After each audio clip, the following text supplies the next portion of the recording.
Alors aujourd'hui, nous allons démontrer la première loi de Newton, soit la loi d'inertie, qui énonce ceci. Tout corps au repos ou se déplaçant en ligne droite à vitesse constante conserve son état de mouvement, soit sa vitesse vectorielle. Donc, le mouvement garde son orientation ainsi que sa vitesse. Pour démontrer cette loi, nous avons décidé de faire une expérience qui requiert deux verres de styromousse, des petites bouteilles remplies d'eau qui sont assez lourdes et deux bougies assez légères et un carton. Les verres sont fixés à la table à l'aide du scotch tape. Donc, premièrement, nous allons passer le carton sur les verres, puis nous allons passer les deux masses les plus lourdes, c'est-à-dire les bouteilles d'eau, pour ainsi voir quel va être son mouvement effectif.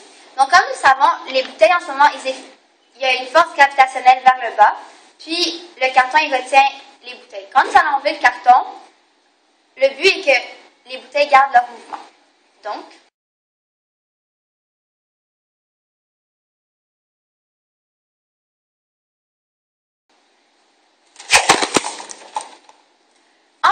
en même temps, vu que les bouteilles sont plus lourdes que les bougies, leur inertie est alors plus élevée.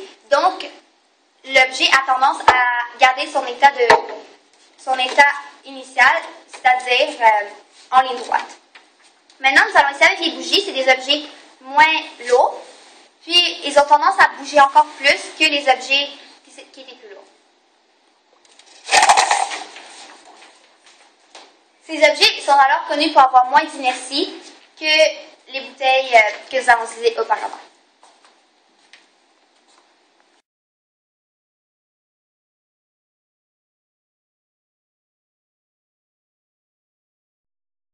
Donc, une autre expérience pour démontrer la première loi de Newton et celle que nous allons démontrer tout de suite.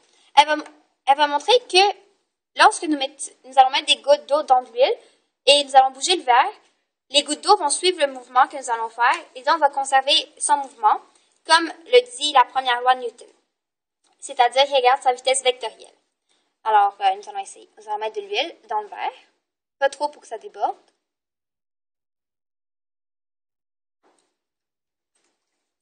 Puis là, on va mettre des gouttes. Des petites gouttes.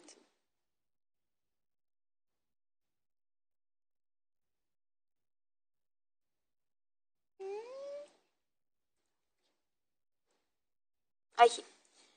Donc là, nous allons faire un mouvement. Comme vous pouvez le voir.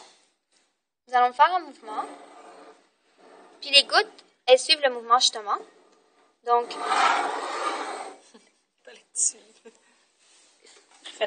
alors, on va juste refaire le mouvement qui était un mouvement en P.